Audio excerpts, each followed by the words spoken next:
Welcome back, everyone. Ready to explore another fascinating Enneagram type. Today, we're going to take a deep dive into Type 1. The reformer, sometimes called the perfectionist. Right. We've got two articles from the Spiritual Seek to guide us. Sounds good. So, Type 1, they're known for a strong sense of right and wrong, like this deep desire to make the world a better place. Absolutely, that drive for improvement is a defining characteristic. And these articles, they dig into the core fear and desire that kind of fuels that drive. Which are? Well, a fear of being corrupt or, defective somehow. And then on the flip side, this desire to be good, to have integrity. To be whole, you could say. Yeah, exactly. Like a compass, always pointing towards a life of purpose and meaning.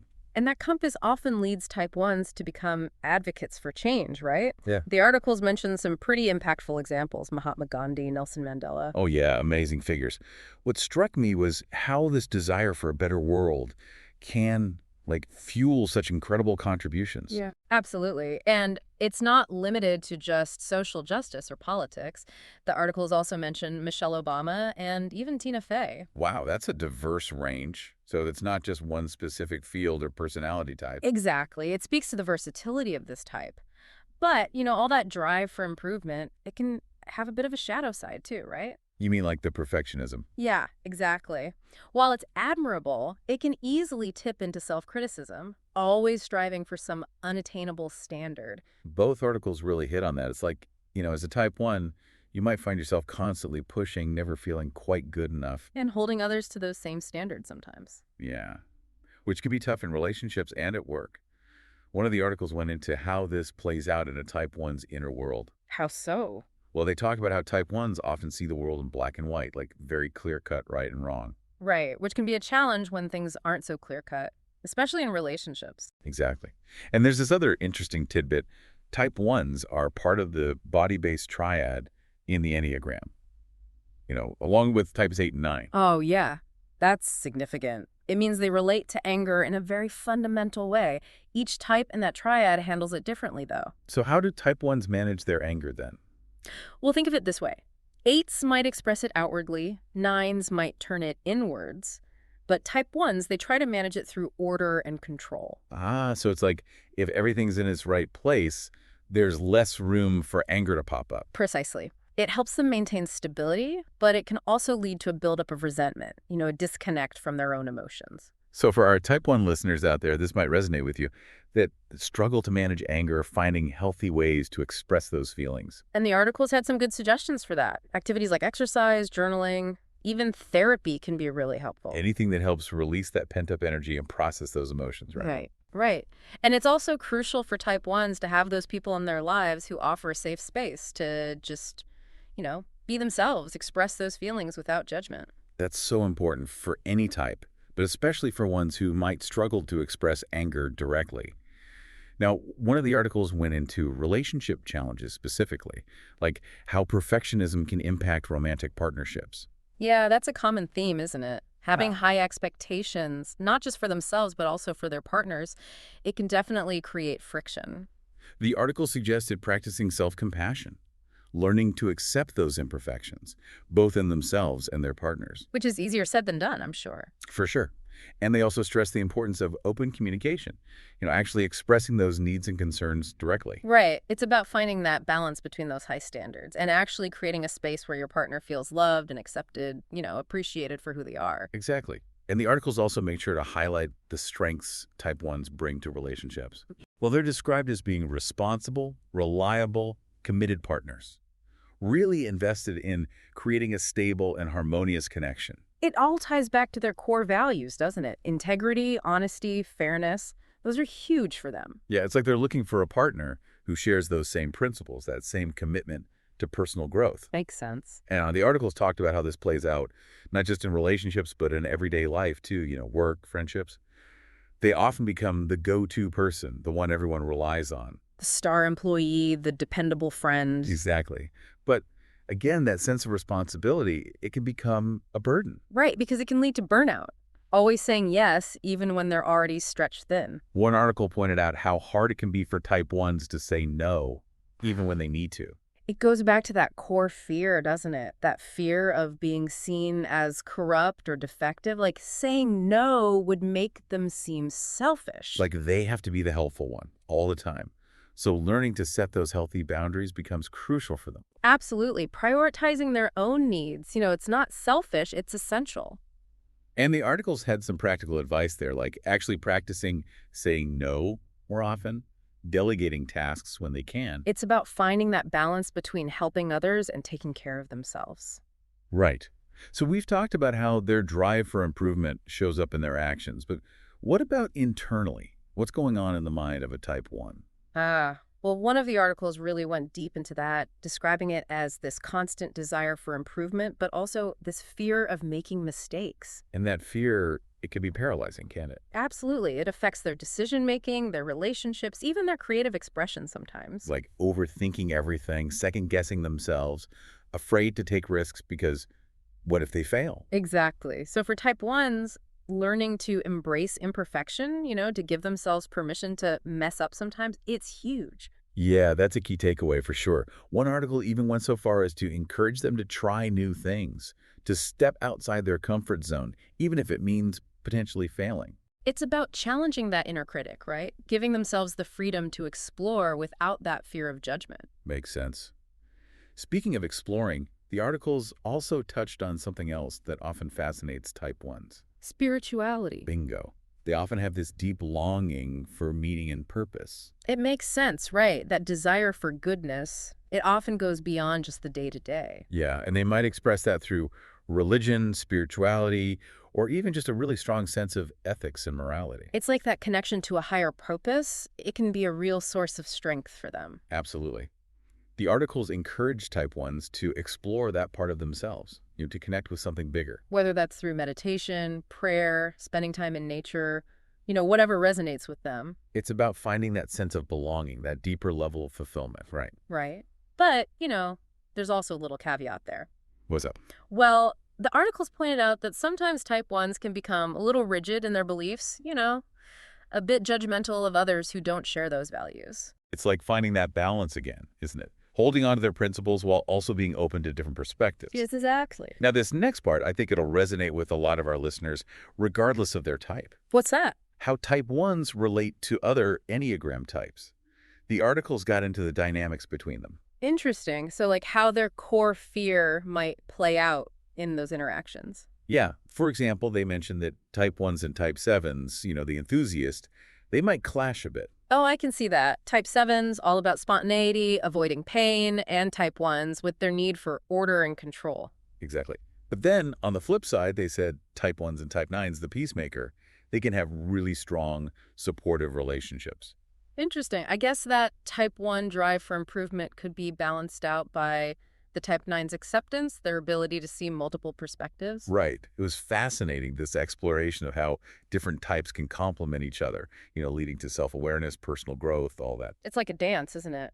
Each type bringing their own moves to the floor. One article even went into detail about type 1 compatibility with each of the 9 types, highlighting strengths and weaknesses, all that. It's a great resource if you want to go deeper into those relationship dynamics. And it reminds us that the Enneagram isn't just about knowing ourselves, it's about understanding the people in our lives too.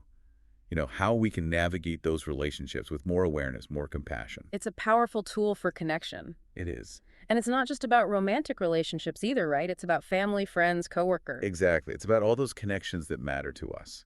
So how can understanding type 1, that desire for improvement, help us actually improve our relationships with them? Well, one article talked about how understanding their motivations can foster empathy and compassion. Instead of feeling judged by a type 1's critiques, maybe we can remember that often those critiques, they come from a place of wanting to help. Makes sense. It's not about tearing someone down. It's more like, hey, I see potential here. I think we could do this even better. Right. So it's like shifting our perspective, Mm-hmm. not taking it personally, but seeing it as an attempt to contribute. Exactly. And for type 1s themselves, they can benefit from that understanding too, right? It's like, okay, my intentions are good, but maybe my delivery needs some work. Yeah, it's that self-awareness piece. And speaking of delivery, the articles had some communication tips specifically for type 1s, like practicing self-awareness, expressing their needs and expectations clearly, but without resorting to blame or criticism. It's about learning to frame feedback constructively, right? Focusing on solutions, not just dwelling on problems. Exactly. And for the folks on the receiving end of that feedback, well, active listening is key, I think. Really hearing the type 1's perspective, trying to understand where they're coming from. It's a two-way street, isn't it? Open communication on both sides. Totally. Both the type 1 and their loved ones can benefit from that deeper understanding. It can transform those potentially tense moments into opportunities for growth and connection. It's all about turning conflict into something constructive. Right. And it goes back to recognizing that even though they have these strong convictions, type 1s also really crave harmony, connection in their relationships. We want things to be right, both internally and externally. And that ties into their core values, doesn't it? The articles described responsibility and diligence as being huge for them. Like they value accountability, they appreciate things that function well, systems, processes. And that love for order and structure, it often shows up in how detail-oriented they are, that meticulous nature. Totally. And that commitment to doing things the right way, that's where the perfectionism comes in. Which, as we said, can be a double-edged sword. Absolutely. Yeah. But, one article used the word integrity to describe type 1s. It's like this core value really shapes their character. They're often very down to earth, committed to honesty, justice, loyalty. These aren't just abstract ideas for them. They really live by them. It's woven into their everyday choices. Mm-hmm. So we see how these values play out in their personal lives. But what about professionally? Yeah, the articles touched on that too, right? Like, what's it like to have a type 1 as a coworker? Well, let's just say they often excel in their careers.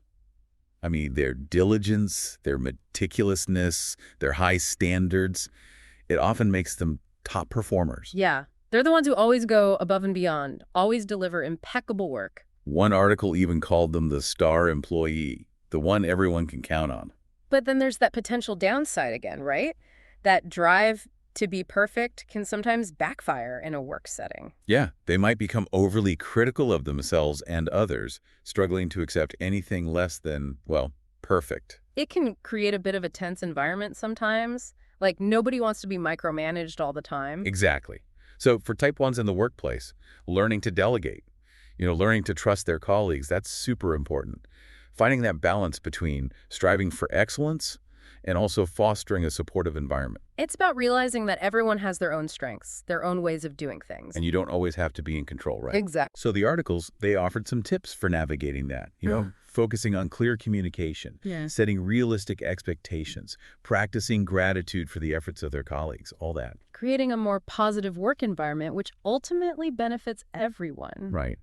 And this theme of balance, it seems like it's a recurring lesson for type 1s, don't you think? Oh, absolutely. It's about recognizing their strengths, appreciating those, but also being aware of those potential weaknesses. And one article talked about how self-awareness is key to that process, Mm-hmm. like engaging in practices like journaling, mindfulness, things that help them better understand their own inner world. Right, because it's about identifying those triggers, what sets them off, learning to manage that anger in a healthy way, developing more compassion, both for themselves and others. Exactly.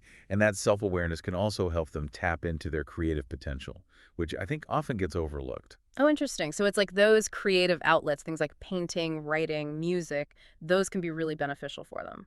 Yeah, the article suggested that it helps them release some of that pent-up energy, to express themselves more freely. It's about finding activities that bring them joy, right? Where they can kind of relax, let go of that need for control. Exactly. Yeah. Stepping outside that rigid structure a little bit, embracing a bit of spontaneity. Which I imagine can be kind of scary for someone who thrives on order and predictability. Oh, for sure. But one article even mentioned that traveling, like really traveling, immersing yourself in a new culture, that can be transformative for type 1s. Oh, wow. How so? Well, it challenges their need for control, exposes them to different ways of seeing the world, all that. It's like shaking up their whole system, pushing them outside their comfort zone. Exactly. And the article suggested, approach travel with an open mind, a willingness to adapt, all that. Makes sense. You can plan all you want, but there are always going to be those unexpected moments, right? Right. And choosing travel companions who are, flexible, understanding, that can make a world of difference. Someone who can roll with the punches, go with the flow. Yeah, because I was thinking, that core fear of being corrupt or defective, How might that play out when a Type 1's traveling? Oh, good point. They might worry about making mistakes, offending local customs, not doing things the right way. Exactly. Like, what if I mess up and make a fool of myself? That kind of thing. So it's important for them to remember that it's okay to make mistakes, right? It's all part of the learning experience. Totally. The articles really encourage them to embrace the imperfections of travel, to laugh at themselves when things go wrong, to focus on the overall experience rather than getting bogged down in the details. It's about shifting that perspective, right? From striving for perfection to just enjoying the journey, even with its bumps and detours. Yeah, and that shift in perspective, it can be helpful when it comes to their relationship with technology, too. Oh, interesting. How so? Well, one article talked about how Type 1s often have this love-hate. With technology. Yeah. They appreciate the efficiency, the organization it can bring to their lives, but Yet they can also get a bit too caught up in it, right? The pressure to be constantly connected, always productive.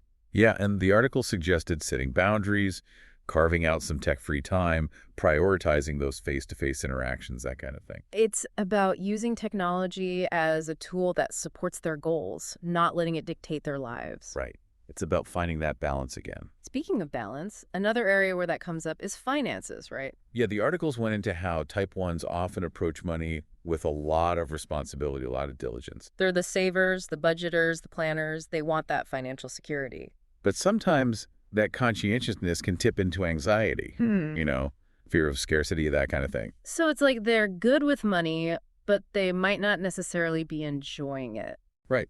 And one article actually suggested that they explore their beliefs around money, challenge those limiting beliefs that might be holding them back from experiencing abundance. It's like it's okay to enjoy the fruits of your labor. Exactly. And the articles encourage them to be generous with their resources, too. To use their money to support causes they believe in, to help others. Giving back, it's something that can be really fulfilling for them, right? It aligns with their desire to make a positive impact. Totally. Now, there was this other interesting observation in one of the articles. It talked about how Type 1s often have this deep connection to nature. Oh, yeah, that makes sense. Nature, it often embodies that sense of order, that harmony that they're so drawn to. Right. The articles described how being in nature can help them relax, recharge, connect with something bigger than themselves. Like a reset button, right? It helps them escape all that overthinking that they tend to do. Exactly. They even suggested things like gardening, hiking, activities that combine physical activity with being in nature. Gets them out of their heads, into their bodies. And speaking of getting out of their heads, well, let's revisit that inner critic for a moment. Oh, yeah. That's a big one for Type 1s. Always striving for perfection, it's easy to get caught in that cycle of self-criticism. And the articles had some tips for managing that inner critic, right? Like just becoming aware of its voice, Yeah. Noticing when it starts to ramp up, identifying those negative messages. It's like, okay, hold on. I hear you, but are you even being realistic right now? Right. And then challenging those messages, Mm-hmm. Are they even true? Or are they just based on fear and unrealistic expectations? Because often those criticisms, they're just not accurate. And then replacing those negative messages with more positive, affirming ones. It's like cultivating a more compassionate, accepting inner dialogue. It's like being your own best friend, right? Treating yourself with the same kindness you would offer to someone you care about. And this practice of self-compassion, it can be huge for Type 1s, Helps them break free from that cycle of self-criticism. It's about embracing those imperfections, realizing that nobody's perfect, and that's okay. Exactly. And that brings us to another important aspect of their inner world, which is their inner child. Oh, interesting. So how does that play into things for Type 1s? Well, the articles suggest that often Type 1s have this wounded inner child, carrying the pain of past criticism, unmet needs, a fear of making mistakes. So it's like they're still carrying that baggage from their childhood. Yeah, and it might manifest as this need for control, a difficulty expressing emotions, a fear of failure, all that. So how can they heal that part of themselves? Well, the articles encourage them to connect with their inner child, to listen to their needs, to offer them that love and acceptance that they might have missed out on. It's like giving that younger version of themselves a hug, saying, it's okay, you're safe now. Exactly. And it can be as simple as engaging in activities that bring them joy, reminding them of those simple pleasures of life, playing, being creative. Right, because often Type 1s take themselves way too seriously. And practicing self-compassion is key here too. Treating themselves with the same kindness and understanding they would offer to a child. It's about nurturing that inner child, creating that safe and loving space within themselves. And as they heal those wounds from the past, they can experience more freedom, more joy, more authenticity in their Yeah, it's lives. a beautiful journey, isn't it? It is. And speaking of journeys, the articles also touched on the Type 1's journey of spiritual growth. How their desire for goodness often extends beyond just the physical realm. Yeah, they often have this deep longing for meaning and purpose. Right. And they might express that through religion, spirituality, or even just a really strong sense of ethics and morality. It's about connecting with something bigger than themselves. Exactly. And the articles encourage Type 1s to explore that part of themselves, whether it's through meditation, prayer, spending time in nature, reflecting on their values. Finding that spiritual connection can bring a whole new level of fulfillment to their lives. Totally.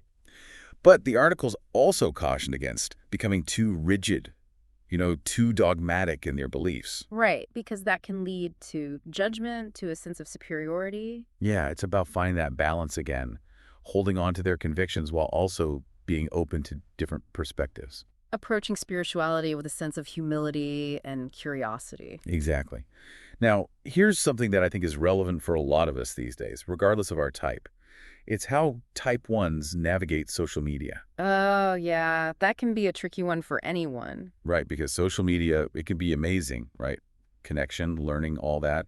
But it can also be a breeding ground for comparison, judgment, that feeling of never being good enough. It's easy to get sucked into that vortex of negativity. And the articles, they had some tips for Type 1 specifically, like using social media mindfully, being selective about the content they consume, the accounts they follow. It's about curating their online experience, right? Yeah. Making sure it aligns with their values, that it actually supports their well-being. Exactly. And they also encourage them to use social media as a platform for positive change, connecting with others who share their passions, advocating for causes they believe in. It's like instead of getting caught up in the negativity, use that platform to actually make a difference. Right. Harnessing the power of social media for good. Which makes me think about another area where type 1s can really shine, which is leadership. Makes sense. Their drive for improvement, their strong sense of justice, their commitment to doing things the right way, it makes them natural leaders in many ways. Yeah, the articles highlighted how they often excel in leadership roles. They inspire others with their vision, their dedication, all that. But of course, there are potential pitfalls too, right? Yeah, their tendency to be critical, their difficulty expressing anger in healthy ways, that can create challenges when they're in a leadership position. Right, because people don't want to feel like they're walking on eggshells all the time. Exactly. So the articles, they really emphasize the importance of self-awareness for Type 1 leaders, like practicing empathy, compassion, creating a work environment where everyone feels valued and respected. It's about finding that balance again, right? Yeah. Holding people to high standards, but also being supportive, collaborative. Right. And speaking of balance, let's circle back to travel for a moment. Remember how we talked about how challenging that can be for Type 1s? Yeah, all that unpredictability, it can really throw them off. Right. But the articles also talked about how embracing the unknown, allowing for some spontaneity, that can lead to profound personal growth. Right. A greater appreciation for the diversity of human experience. It's like loosening their grip a little bit, trusting that things will work out. And they suggested choosing travel companions who are flexible, understanding, and focusing on being present in the moment rather than getting bogged down in the details. It's about enjoying the journey, not just striving for the perfect itinerary. Exactly. And, that ability to let go, it can be really helpful when it comes to their relationship with technology, too. Oh, right, because as we talked about earlier, they can get so caught up in that pressure to be constantly connected, productive. Yeah, so the articles encourage them to set boundaries, creating those tech-free zones, scheduling regular breaks from their devices. It's about making technology work for them, not the other way around. Exactly. And speaking of making things work for them, the articles also touched on their relationship with money.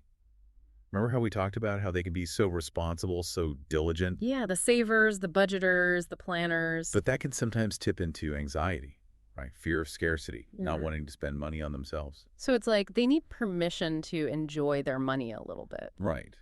And the articles, they suggested finding that balance between financial responsibility and actually allowing themselves to enjoy the fruits of their labor.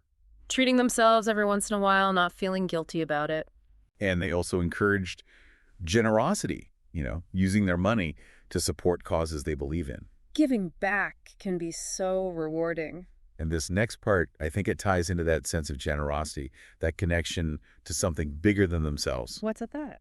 Well, the articles talked about how type 1s often have this really deep connection to nature. Oh, yeah, that makes sense, doesn't it? Yeah. Nature, it embodies that sense of order, that harmony that they're so drawn to. Exactly. And the articles described how being in nature can help them relax, recharge, connect to something larger than themselves. It's a source of peace, of grounding. And they even suggested specific activities like gardening or hiking, things that combine physical activity with being out in nature. Gets them moving, gets them out of their heads. Right.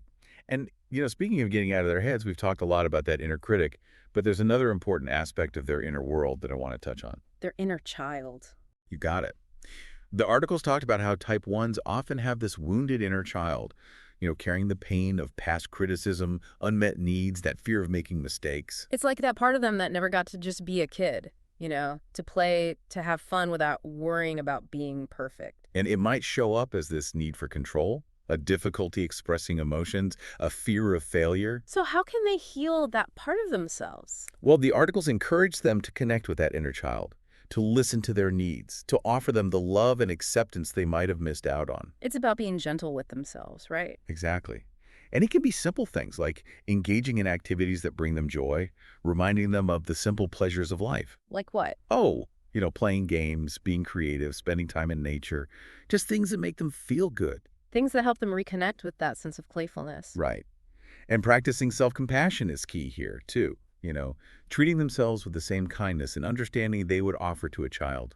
Because often they're much harder on themselves than they would ever be on anyone else. Exactly. And as they heal those wounds from the past, they can experience so much more freedom, joy, authenticity in their lives. It's a beautiful process, isn't it? It is. And, this idea of connecting with something bigger than themselves, it often shows up in their journey of spiritual growth, too. Oh, right. Like we talked about earlier, that desire for goodness often extends beyond just the physical realm. Yeah, they often have this deep longing for meaning and purpose. Makes sense. And they might express that through religion, spirituality, or just a really strong sense of ethics and morality. It's about aligning themselves with something greater. Exactly. And the articles, they encourage type 1s to explore that part of themselves, whether it's through meditation, prayer, spending time in nature, reflecting on their values, whatever resonates with them. Finding that spiritual connection can bring a whole new level of depth to their lives. It can.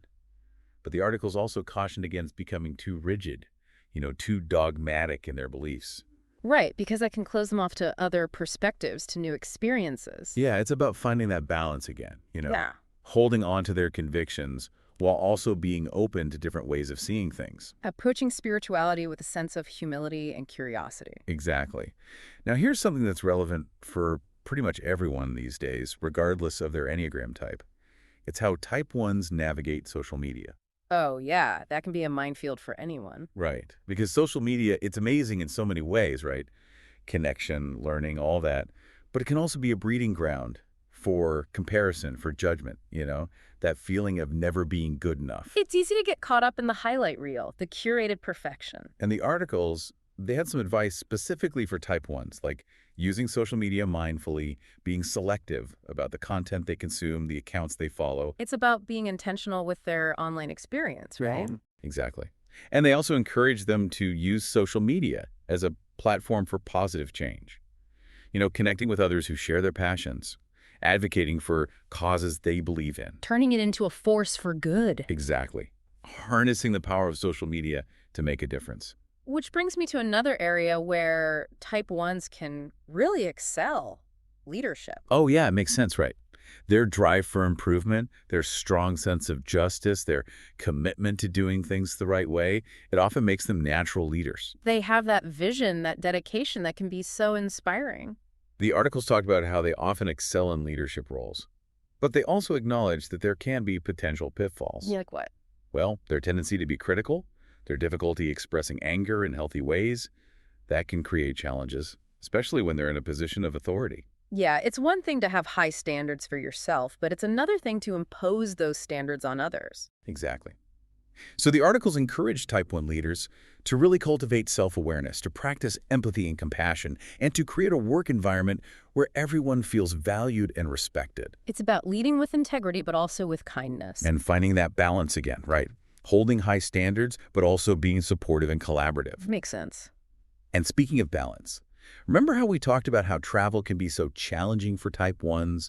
All that unpredictability, the need to adapt to new situations? Yeah, it can really push them out of their comfort zone. But the articles, they also highlighted how embracing the unknown, allowing for some spontaneity, it can lead to profound personal growth and a greater appreciation for the diversity of human experience. It's about letting go of the need for control, trusting that things will work out, even if they don't go exactly according to plan. And choosing travel companions who are flexible, understanding, focusing on being present in the moment rather than getting caught up in the details. It's about enjoying the journey, not just the destination. Exactly.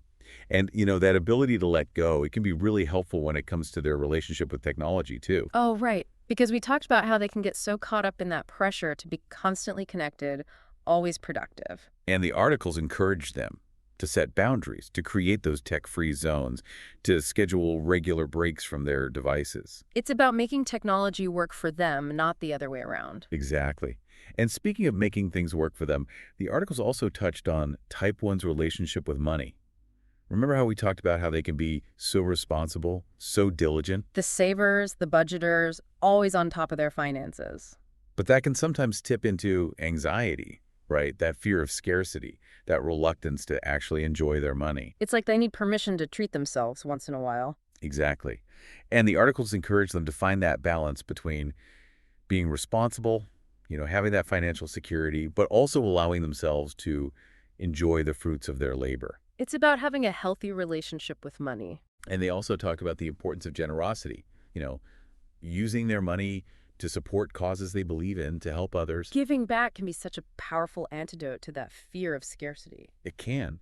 And, this next part, I think it ties into that sense of generosity, that connection to something bigger than themselves that we've been talking about. What's that? Well, the articles highlighted how Type 1s often have this really deep connection to nature. Oh, yeah, that makes sense. Nature embodies that sense of order, that harmony that they're so drawn to. Exactly. And being in nature, it can help them relax, recharge, connect with something larger than themselves. It's like a balm for the soul, isn't it? It is.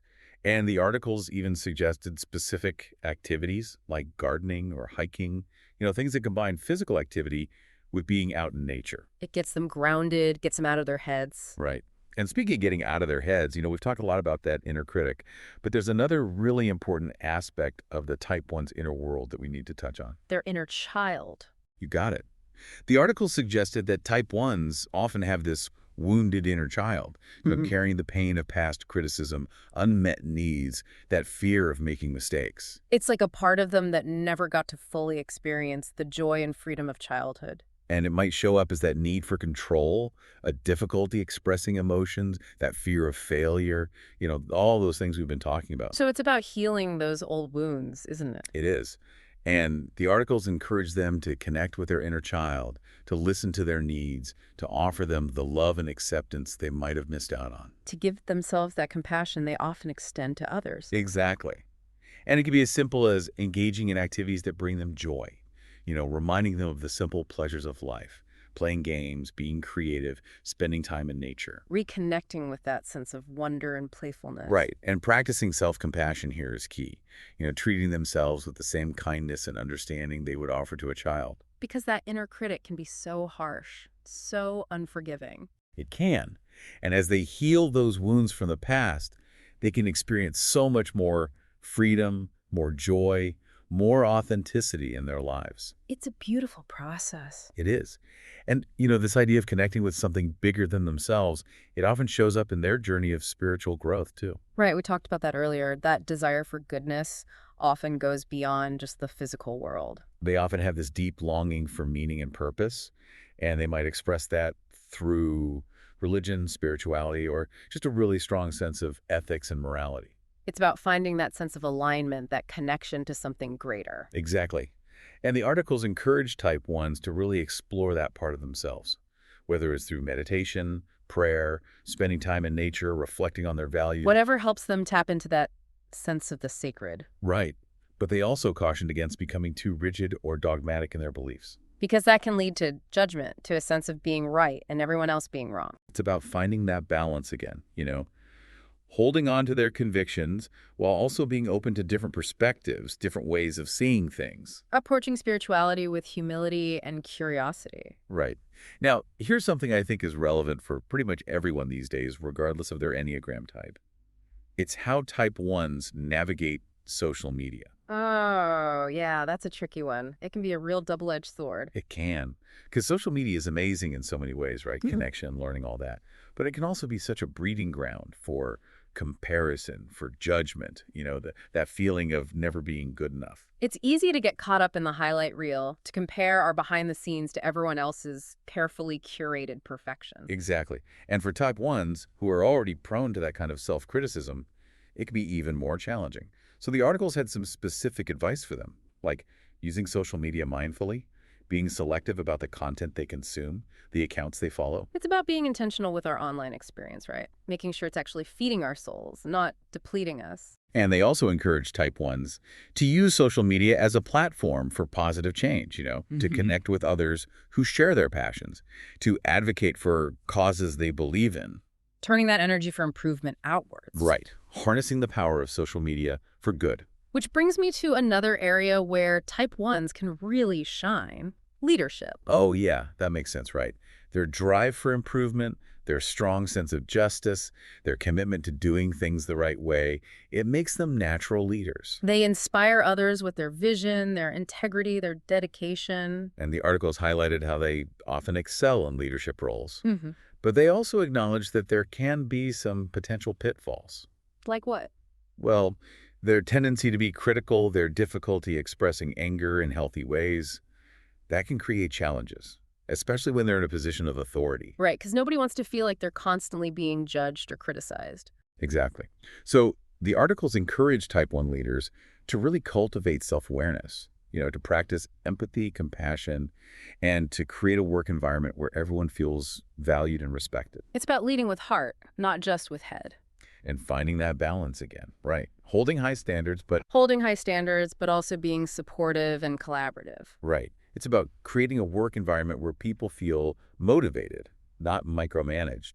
But, this idea of balance, it goes beyond just the workplace. Oh, absolutely. We were just talking about travel, for example. Yeah, remember how we said that can be a challenge for type 1s? All that unpredictability, the need to adapt to new situations. Right, because it can be so hard for them to let go of control. But the articles also talked about how embracing the unknown, allowing for some spontaneity, it can be incredibly enriching. Leads to personal growth, a wider perspective on the world. It's like instead of trying to control everything, they learn to trust the journey. And they suggested choosing travel companions who get that, people who are flexible and understanding, and then focusing on just being present in the moment rather than getting lost in the details. Enjoying the ride, even if it's a little bumpy. Exactly. Mm. And that ability to let go, it can be helpful in so many areas of their lives. Like, remember how we talked about their relationship with technology? Oh, yeah. That can be a tough one. The constant pressure to be connected, to be productive. And the articles, they had some good advice there, like setting boundaries, creating those tech-free zones, scheduling those regular breaks from their devices. It's about finding that off switch, right? Remembering that they don't have to be on all the time. And speaking of being on, their relationship with money, that was another big one, right? Right. Type 1s, they're often so responsible, so diligent when it comes to finances. Yeah, the savers, the budgeters, always making sure everything's in order. But that can sometimes cross over into anxiety, that fear of scarcity, that reluctance to actually enjoy their money. And the articles, they suggested that type 1s explore their beliefs around money. Challenge any limiting beliefs that might be holding them back. Because it's okay to have money and enjoy it too, right? Exactly. And they talked about the importance of generosity too, using their money to support causes they believe in, to help others in need. Because that can be so fulfilling, especially for type 1s who are so driven by that desire to make a difference. Right. And, this next part, it kind of ties into that sense of generosity, that connection to something bigger than themselves. The articles talked about how type 1s often have this deep connection to nature. Oh, that makes sense, doesn't it? Nature, it embodies that sense of order, that harmony that type 1s are so drawn to. Exactly. And being in nature, it can help them relax, recharge, connect with something larger than themselves. It's a source of peace, of inspiration. And the articles even suggested specific activities, like gardening or hiking, things that combine physical activity with being out in nature. It's grounding, it's rejuvenating. Right. And speaking of grounding, we've talked a lot about that inner critic, but there's another important piece of the Type 1's inner world that I think is worth exploring. Their inner child. You got it.